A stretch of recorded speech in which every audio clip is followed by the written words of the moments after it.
Hello everyone, today I'm going to show you how to set up payment methods in Temu. So first of all, go ahead and click on new at the bottom right.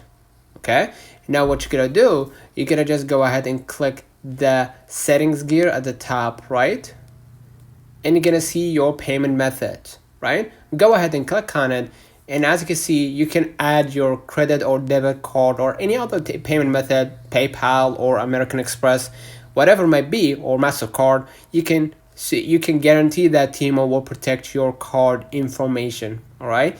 And all data is encrypted, and Temu never sells your card information. So scroll a little bit down right here to read the how secure Temu in the payment method, so you can be rest assured that they won't sell your information to other people. So go ahead and click add debit or credit card, right?